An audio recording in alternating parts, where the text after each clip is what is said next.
কাউকে ভয় পায় না। যারা নির্ঘাত মৃত্যুর মুখ থেকে ফিরে এসেছে তারা কাউকে ভয় করে না, তারা কাউকে পরোয়া করে না। আমাদেরকে অবশ্যই অবশ্যই বিচার নিশ্চিত করতে হবে, বিচারের রোডম্যাপ দিতে হবে। আমরা কিভাবে সেই শহীদ পরিবারের সামনে দাঁড়াবো, কিভাবে সেই সকল যোদ্ধা যারা গুলি খেয়েছে তাদের সামনে গিয়ে দাঁড়াবো। অবশ্যই অবশ্যই বিচার লাগবে এবং লাগবে সংস্কার। আমরা পুরনো রাষ্ট্রে পুরনো দেশের সিস্টেমে ফেরত যেতে চাই না। সংস্কার লাগবে, সংস্কারের মাধ্যমে নতুন দেশ লাগবে।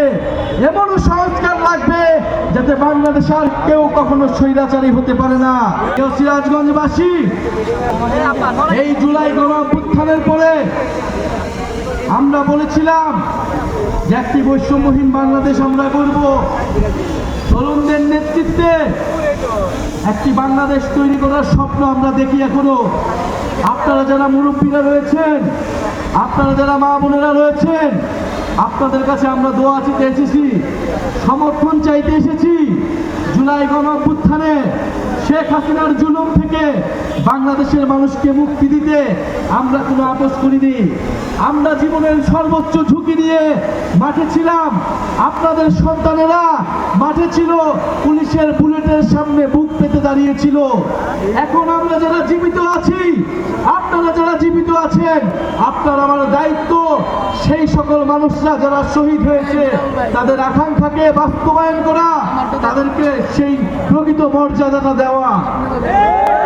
প্রিয় সিরাজগঞ্জবাসী, আমরা বলবো ফ্যাসিবাদের সময়, শেখ হাসিনার সময় যে ভয়ের সংস্কৃতি তৈরি হয়েছিল, সেই ভয়ের সংস্কৃতির বিরুদ্ধে গিয়ে এই গণঅভ্যুত্থান তৈরি হয়েছে।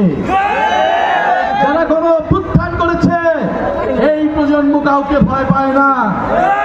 যারা পুলিশের বুলেটের সামনে থেকে ফিরে এসেছে, যারা নির্ঘাত মৃত্যুর মুখ থেকে ফিরে এসেছে তারা কাউকে ভয় করে না, তারা কাউকে পরোয়া করে না।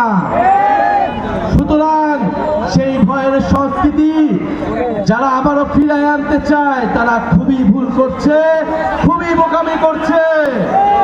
আমাদের এই জুলাই পদযাত্রায় প্রত্যক্ষ এবং পরোক্ষভাবে বাধা দেওয়ার চেষ্টা করছে। এই আজকে সিরাজগঞ্জেও, আমাদের নাটোরেও এই পদযাত্রায় বিভিন্নভাবে বাধা দেওয়ার চেষ্টা করা হয়েছে।